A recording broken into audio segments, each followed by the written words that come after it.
ورحمة الله وبركاته.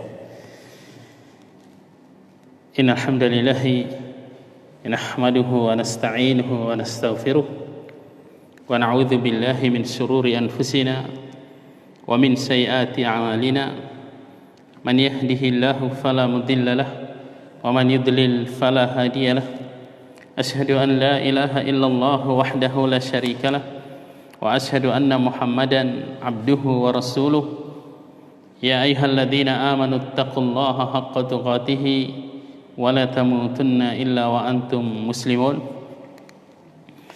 يا أيها الناس اتقوا ربكم الذي خلقكم من نفس واحدة وخلق منها زوجها وبث منهما رجالا كثيرا ونساء واتقوا الله الذي تساءلون به والأرحام إن الله كان عليكم رقيبا يا أيها الذين آمنوا اتقوا الله وقولوا قولا سديدا يصلح لكم أعمالكم ويغفر لكم ذنوبكم ومن يطع الله ورسوله فقد فاز فوزا عظيما أما بعد فإن أصدق الحديث كتاب الله وخير الهدي هدي محمد صلى الله عليه وعلى آله وسلم وشر الأمور محدثاتها فإن كل محدثة بدعة وكل بدعة ضلالة وكل ضلالة في النار. Ikhwani wa akhwati fillah rahimani wa rahimakumullah. Alhamdulillah, kita bersyukur kepada Allah Subhanahu wa taala atas segala nikmat yang Allah Subhanahu wa taala berikan kepada kita semua. Yang dengan nikmat-nikmatnya kita bisa menyempurnakan berbagai amalan kebaikan. Kemudian salawat dan salam kepada Nabi Muhammad, kepada keluarganya, para sahabatnya, dan orang-orang yang mengikuti petunjuk mereka dalam mengamalkan ajaran Islam sampai datangnya hari kiamat. Semoga kita semua termasuk dalam barisan orang-orang yang senantiasa berusaha untuk meneladani Rasulullah sallallahu alaihi wasallam, meneladani para sahabat beliau dalam kita mengamalkan ajaran agama kita yang mulia ini. Ikhwani wa akhwati fillah rahimani wa rahimakumullah. Kita lanjutkan kajian kita membacakan kitab Al-Qawaid wal Usulul Jami'ah, kaidah-kaidah pokok dalam agama kita, yang pada pertemuan yang lalu kita sudah menyelesaikan membahas dua kaidah. Kaidah pertama tentang ruh dari syariat ini, yaitu apapun yang Allah perintahkan ataupun yang Rasulullah SAW perintahkan, maka tidak keluar dari dua kemungkinan. Mungkin yang diperintahkan itu murni maslahat, tidak ada madaratnya sama sekali, atau sesuatu yang ada madaratnya tapi maslahatnya lebih dominan, sehingga diperintahkan untuk kita kerjakan, kita yakini, kita konsumsi, kita ucapkan. Demikian pula yang dilarang oleh syariat, yang dilarang oleh Allah Subhanahu wa taala dan Rasulnya, tidak keluar juga dari dua kemungkinan.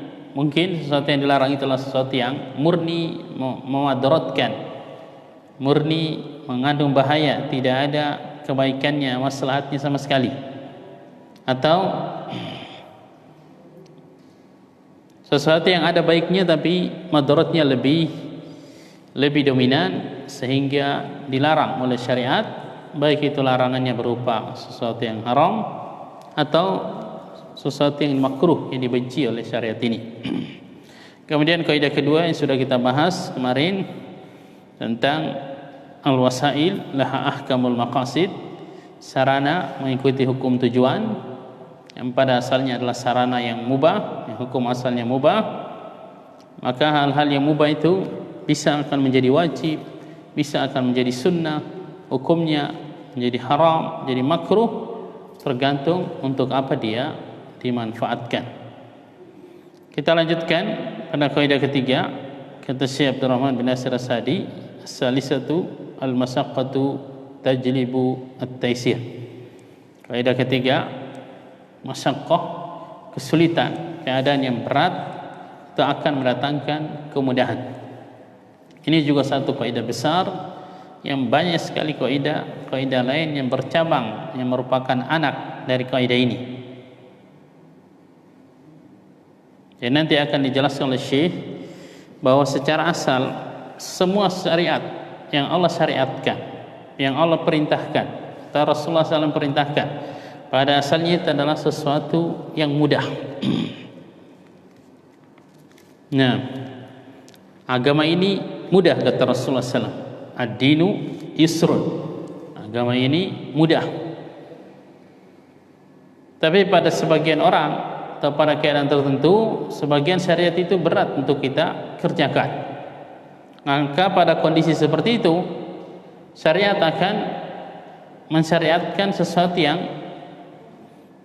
merupakan keringanan atau disebut dengan taisir, kemudahan. Setiap kali ada kesulitan untuk kita mengerjakan satu perintah syariat, maka di situ akan ada kemudahan. Ketika ada kesulitan, ada kemudahan di baliknya. Nah, kadang-kadang sampai digugurkan sebuah kewajiban itu. Nanti akan kita rinci pembahasannya.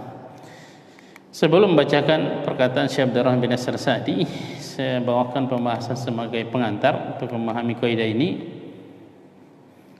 Yang pertama, makna kaidah.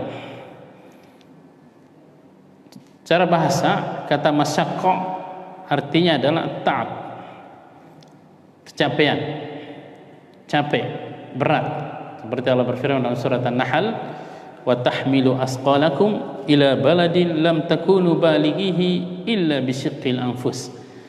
Dan binatang-binatang ternak itu, kuda, onta, keledai, mereka binatang-binatang itu bisa membawa barang-barang berat yang kalian miliki ke negeri yang kalian sendiri tidak bisa mencapai negeri itu kecuali bisyiqqil anfus, dengan jiwa yang berat. Kata syaqqa di situ artinya dengan capek. Ai ta'abuha wa min ma'ani masyaqqa lil ngisar wal juhd wal ana. Di antara makna masyaqqa artinya adalah capaian, usaha keras, dan usaha yang maksimal. Sedangkan kata taisir secara bahasa adalah as-suhula, kemudahan. Kata Rasulullah SAW, inna dina yusrun, sungguhnya agama ini yusr, ay sahlun wa samhun, mudah, qalilut tasyaddud, sedikit sekali belenggunya, wal yusru diddul usr. Kata yusr lawan dari usr, mudah lawan dari sulit.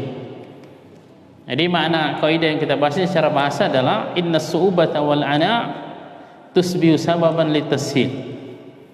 Secara bahasa kaidah yang kita bahasin maksudnya adalah setiap kesulitan yang kita hadapi dalam menjalankan syariat ini, baik itu mengerjakan yang halal yang diperintahkan atau meninggalkan larangan, kalau ada kesulitan, maka kesulitan itu merupakan sebab yang akan mendatangkan kemudahan yang disebut dengan rukhsah dalam bahasa syar'iyyah.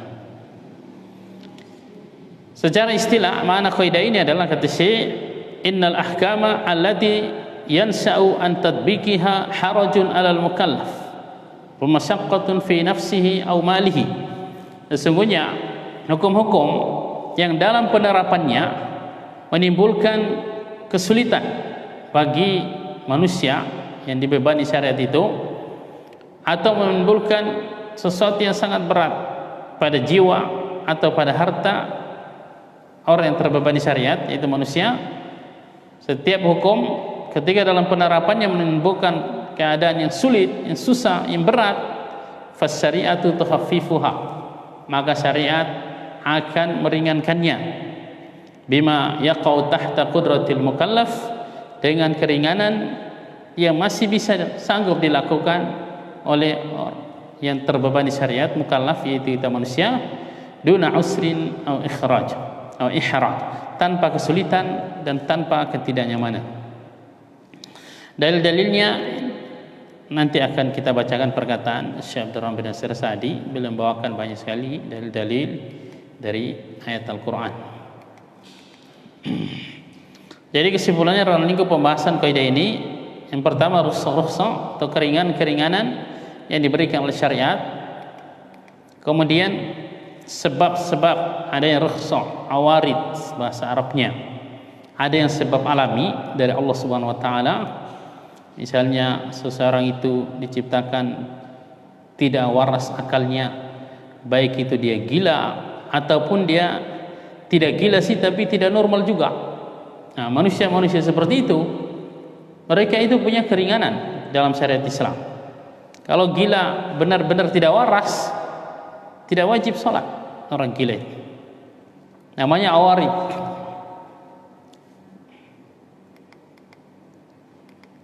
Bahasa Arabnya al-masyaqqatu tajlibut taisir, majaluha ar-rukhas bi anwa'iha, semua keringanan-keringanan syariat dengan jenis-jenisnya. Nanti kita akan sebutkan jenis rukhsahnya setelah membacakan perkataan Syekh Abdurrahman bin Nasir Sa'di.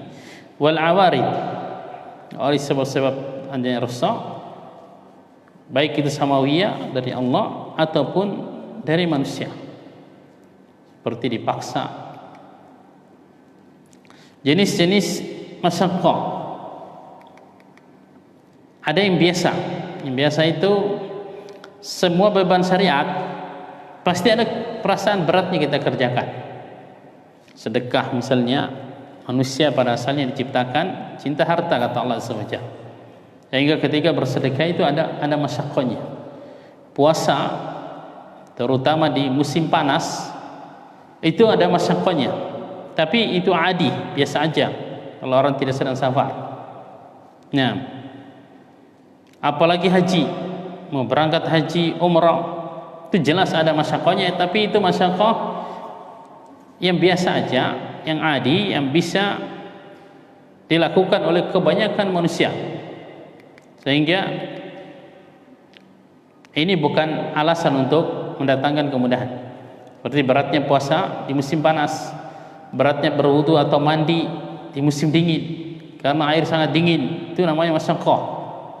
Tapi al-adi, yang hampir semua syariat ini ada perasaan seperti itu. Ada yang luar biasa.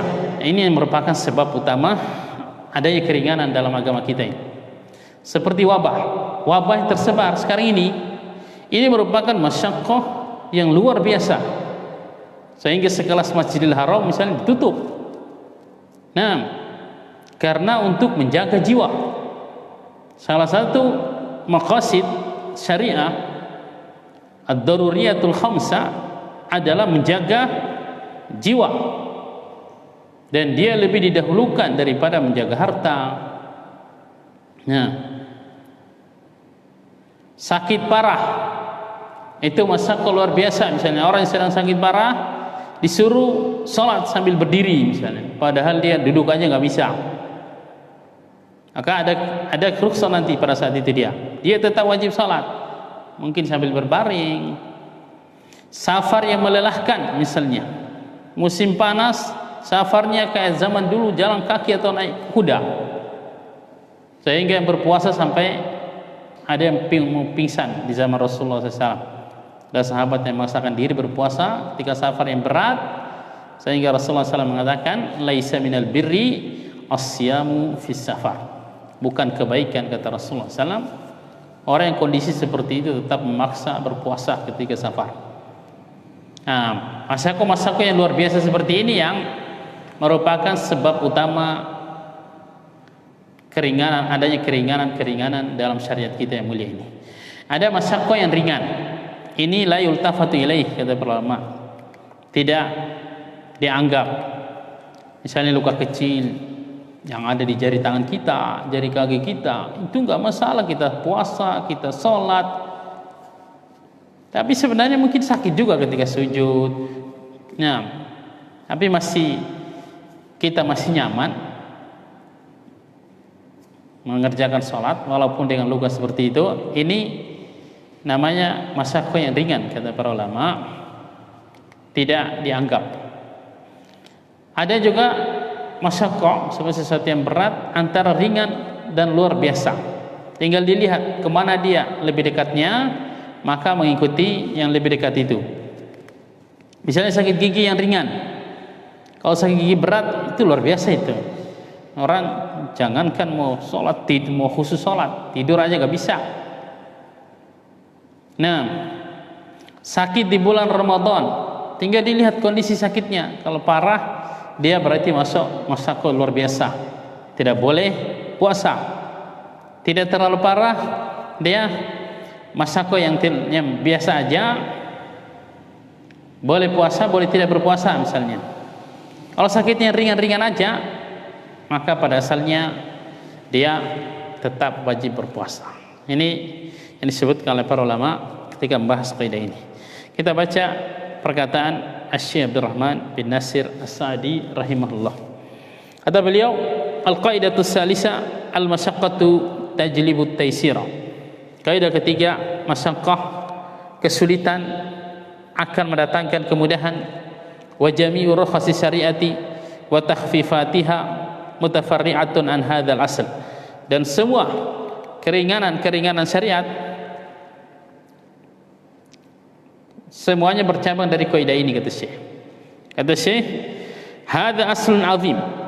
Ini adalah kaidah yang besar, kaidah yang agung, termasuk salah satu dari 5 atau 6 kaidah kubra dalam agama kita.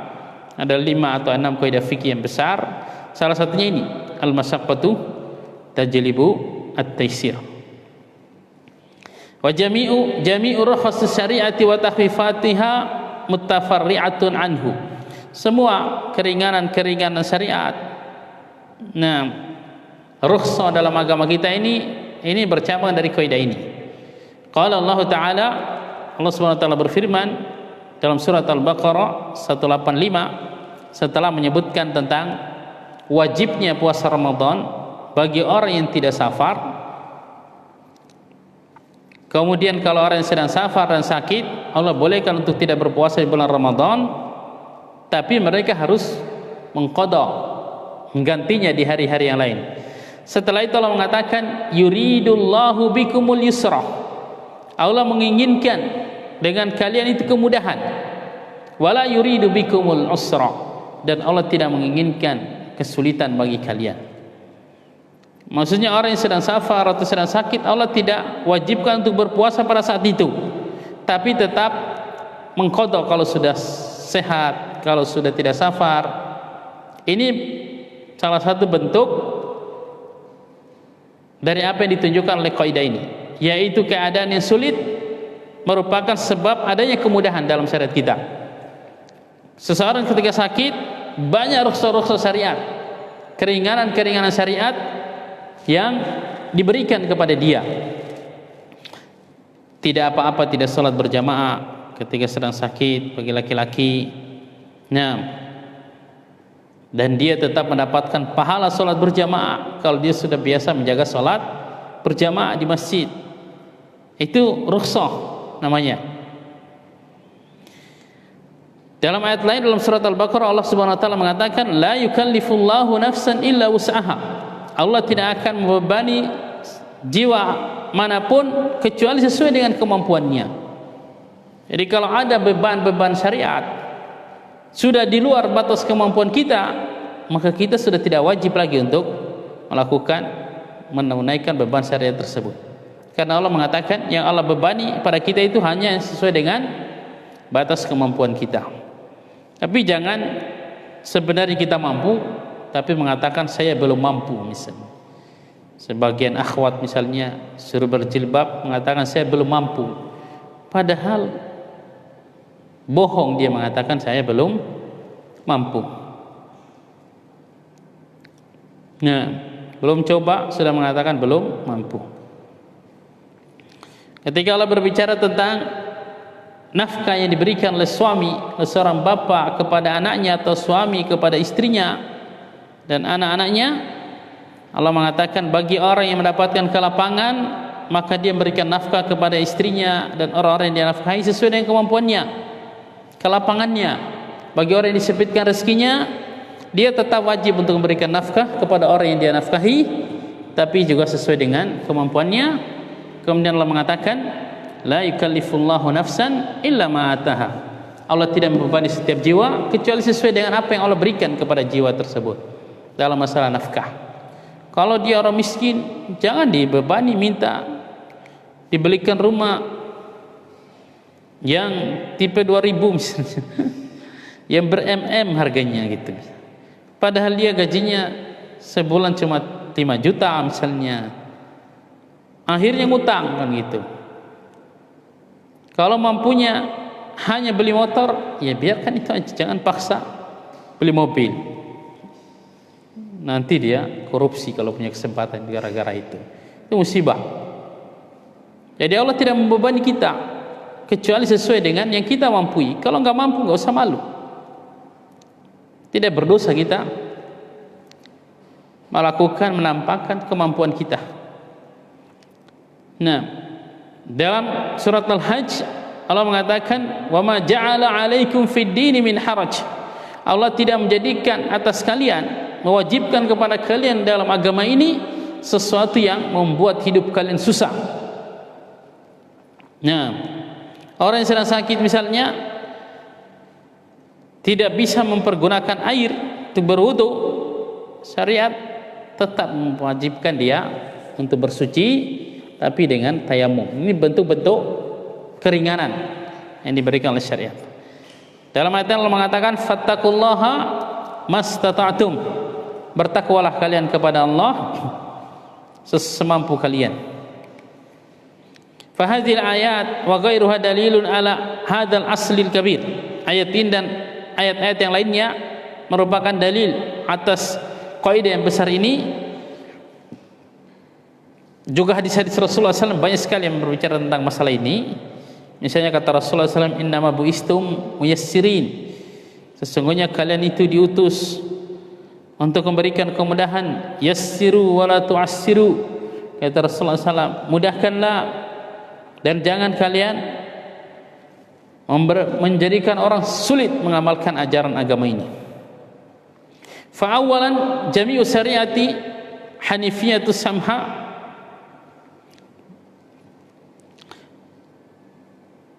Ayat-ayat ini menunjukkan bahwa semua syariat ini diantara kemudahan, karena ada dua secara umum kemudahan syariat ini yang disebutkan oleh Syekh. Yang pertama, semua syariat yang Allah syariatkan, perintah ataupun larangan, itu pada asalnya ruhnya adalah sesuatu yang mudah, yang bisa untuk dilakukan oleh manusia. Hanifiyatun fit tauhid, lurus dalam masalah tauhid, li'anna mabnaha ala ibadatillahi wahda la syarikalah. Karena tauhid itu dibangun di atas peribadatan hanya kepada Allah, mengesahkan Allah dalam ibadah, tidak ada sekutu baginya. Wasamhatun fil ahkami wal a'mal. Ini perkataan Rasulullah SAW sebenarnya. Beliau mengatakan, innama biistu bil hanifiyati samha. Saya diutus dengan bawa agama biistu bil hanifiyati samha, yang hanif, yang lurus, yaitu tauhid. Kata Syekh Abdul Rahman As-Sa'di, hanif as-samha, yang mudah dalam hukum-hukumnya, seperti salat, zakat. Nanti akan dijelaskan oleh Syekh satu-satu sebagian ibadah dalam agama kita ini, bahwa semua ibadah yang Allah syariatkan itu pada asalnya mudah. Ketika seseorang sudah diberikan kesehatan, diberikan kekuatan, masih nggak bisa sholat 5 kali sehari semalam, maka dia akan mendapatkan hukuman yang berat dari Allah Azza wa Jalla, karena dia melakukan dosa besar. Kata Syekh, fas-salawatul mafruḍat khamsun fil yaumi wal lailah. Salat yang Allah wajibkan cuma 5 kali dalam sehari semalam. Jadi Allah berikan waktu kita 24 jam. Dalam 24 jam itu Allah meminta kepada kita untuk melakukan salat 5 kali pada waktu subuh, zuhur, asar, maghrib, isya. Orang yang paling khusus salat misalnya standar paling lama 15 menit 4 rakaat, itu sudah paling lama itu. Sudah khusyuk banget itu. Nah, yang standar-standar paling 10 menit lah, 4 rakaat. Bacaannya mungkin 1 halaman 1 rakaat. Kalau kita kali 5, nggak cukup 1 jam berarti. Waktu dalam 24 jam itu kita pakai untuk sholat. Kata Syekh, la tastagriku min waqtil abdi illa juz'an yasiran. Sholat 5 waktu itu tidak memakai waktu seorang hamba yang Allah berikan kepada dia 24 jam misalnya, kecuali sedikit sekali yang dipakai, 1/24 misalnya. Nah, jadi mudah. Bahkan para ulama mengatakan ibadah salat 5 waktu termasuk ibadah yang muwassa'. Maksudnya satu salat itu dia memiliki waktu yang bisa untuk kita melakukan beberapa salat yang sama sebenarnya pada waktu itu. Salat zuhur waktunya mungkin 3 jam ya. Dalam waktu 3 jam itu kita bisa melakukan salat zuhur yang 4 rakaat itu mungkin 20 kali bisa sebenarnya. Jadi selesai 4 rakaat, salat lagi 4 rakaat sampai 80 rakaat bisa 3 jam itu. Tapi Allah minta cuma 4 rakaat doang. Nah, jadi sedikit sebenarnya. Dari sini kata Syekh, syariat ini mudah. Fazakat, kewajiban zakat misalnya, la tajibu illa fil amwalil mutamawwilah. Zakat itu tidak wajib kecuali pada harta yang berkembang. Idza balagot nisaban, itu pun kalau sudah mencapai ukuran tertentu. Wahiyya juz'un yasirun jiddan, yang diminta pun juga bagian yang sangat sedikit. Sudah itu fil ami marrah, sekali setahun, bukan sekali sebulan. Nah, jadi tidak ada zakat profesi setiap bulan, tidak ada. Zakat itu dalam Islam sekali setahun pada asalnya kalau zakat mal. Karena syariat ini mudah, dan itu yang memberatkan adanya syariat-syariat yang tidak dari Allah Azza wa Jalla, aturan-aturan yang bukan aturan Allah Subhanahu wa taala. Wa kadzalika siyamur Ramadan, demikian pula puasa Ramadan kata Syekh, syahrun wahidun min jami'il am. Allah cuma wajibkan 1 bulan dari 12 bulan. Nah, jadi masih hitungannya masih ringan, masih mudah. Wal hajju la yajibu illa fil umri marratan wahidah alal mustati. Demikian pula haji. Haji itu tidak diwajibkan kecuali sekali seumur hidup bagi atas seorang muslim. Itu pun kalau dia mampu. Kalau enggak mampu enggak wajib haji. Walillahi 'alan nas hajjul baiti man istata'a ilaihi sabila, kata. Untuk Allah wajib bagi manusia untuk berhaji bagi yang mampu ke sana. Kalau enggak mampu, seperti kondisi sekarang. Kondisi sekarang itu kita katakan seluruh kaum muslimin, terutama yang di luar kerajaan Arab Saudi, dihukumi tidak mampu untuk berangkat haji. Nah, karena wabah yang ada. Jadi enggak usah nangis. Enggak usah terlalu bersedih. Kalau Anda sudah niatkan, insya Allah sudah dicatat mendapatkan pahala niat untuk berangkat haji. Apalagi mungkin sudah dikasih tahu bahwa Anda sebenarnya berangkatnya tahun ini, ternyata tidak jadi karena takdir Allah Azza wa Jal, maka katakan qadarullah ma syaa fa'ala. Insya Allah banyak hikmah di baliknya, dan Allah tidak akan menyia-nyiakan apapun yang telah kita usahakan dalam kebaikan. Wa baqiyatul wajibat awaridun bihasabi asbabiha. Setiap kewajiban itu yang Allah wajibkan, kadang-kadang ada penghalangnya yang menyebabkan akhirnya ada keringanan gara-gara ada penghalangnya itu. Wa kulluha fi ghayati al-yusri was-suhulah. Semua yang Allah syariatkan kepada kita itu sangat mudah, kata Syekh. Sebenarnya wa qad syara Allahu likatsirin minha asbaban tu'inu 'alaiha. Jadi dari sisi asalnya semua syariat itu mudah. Kemudian Allah Azza wa Jalla sangat sayangnya kepada kita. Allah mensyariatkan sebab-sebab lain lagi agar ibadah-ibadah itu mudah untuk kita kerjakan. Wa tunassitu illatan ala fi'liha, dan agar kita semangat dalam mengerjakannya. Kama syara al-ijtima'a fi shalawatil khamsi wal jum'ati wal idain, sebagaimana Allah mensyariatkan salat berjamaah, salat 5 waktu. Ini kemudahan. Ini diantara sebab yang Allah berikan, yang Allah syariatkan agar kita itu mudah salat 5 waktu. Dan memang kita rasakan lebih nyaman kita salat berjamaah di masjid daripada salat sendirian. Jadi selama musim corona ini itu kita rasakan benar itu. Kalau ternyata dulu sebelum wabah ini, ternyata Allah memberikan nikmat yang sangat banyak kepada kita. Kita sholat berjamaah setiap hari di masjid, safnya rapat, kajian, sering ketemu dengan teman-teman. Setelah tersebarnya wabah, hampir semua nikmat itu hilang. Nah, sekarang sudah mulai kembali sedikit-sedikit pulih, tapi demi Allah kita masih merasa kurang nyaman. Sholat dengan barisan yang terpisah-pisah. Nah, mungkin karena kita belum terbiasa.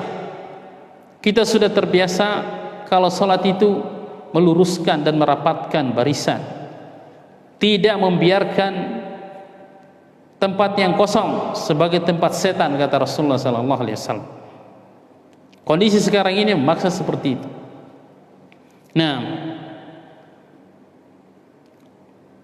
tapi kata yang ingin disampaikan oleh kata Syekh, bahwa pensyariatan salat 5 waktu bagi laki-laki itu berjamaah, ini termasuk salah satu bentuk motivasi, sebab agar kita mudah melakukan ibadah itu. Dan sekali lagi kita rasakan betapa nyamannya ketika kita melakukan salat fardu berjamaah di masjid daripada kita melakukannya di rumah. Nah, demikian pula salat Jumat, salat Id.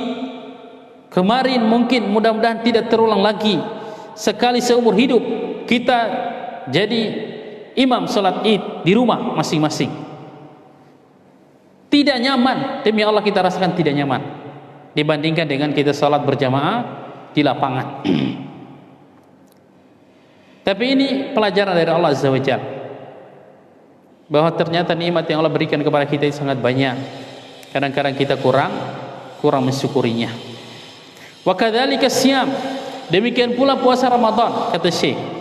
Di antara bentuk kemudahannya, Allah jadikan dalam satu bulan khusus di mana hampir seluruh kaum muslimin sama-sama puasa, kecuali orang-orang yang beruzur karena sakit, karena safar. Ini di antara sarana-sarana istilahnya yang dengan itu Allah mudahkan untuk kita melakukan ibadah-ibadah yang Allah syariatkan kepada kita. Demikian pula haji, Allah syariatkan pada waktu khusus yang seluruh kaum muslimin yang menunaikan ibadah haji harus pada saat itu mereka kerjakan, membuat mereka semangat. Nah, wala syakka, kata Syekh, annal ijtima' tuzilu masaqatal ibadat. Tidak ragu lagi bahwa perkumpulan, ketika kita berkumpul untuk melakukan satu ibadah, itu bisa menghilangkan, minimal mengurangi kesulitan, beratnya untuk kita melakukan ibadah itu. Wa yunassitul amilin, memberikan semangat kepada orang yang melakukan ibadah tersebut ketika dia melakukannya bersama teman-temannya. Wa yujibut tanafusa fi af'al khair, dan menjadikan orang-orang yang melakukan ibadah itu berlomba-lomba dalam melakukan kebaikan. Dalam salat berjamaah, Rasulullah SAW mengatakan saf yang paling afdol, saf paling depan. Akhirnya orang berlomba-lomba kan. Nah, ditambah lagi Allah janjikan pahala-pahala dunia dan akhirat bagi yang melakukan semua amalan ibadah dalam Islam. Ini semua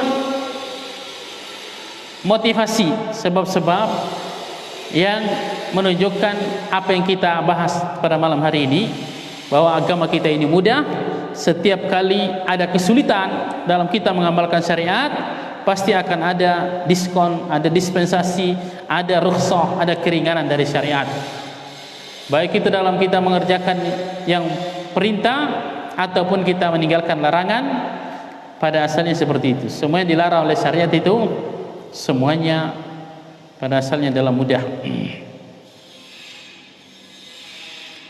Wa kadzalika ja'ala Allahu zawajir ad-dunyawiyya wal ukhrawiyya mu'inatan 'ala taqwa wa 'ala tarkil muharramat. Demikian pula Allah jadikan hukuman-hukuman dunia dan hukuman akhirat sebagai penolong, pembantu, motivasi bagi orang untuk bisa bertakwa dalam meninggalkan perkara-perkara yang haram. Kata Allah Azza wa Jalla, lahum min fawqihim zulalum minan nar wa min tahtihim zulal. Bagi orang-orang kafir dari api neraka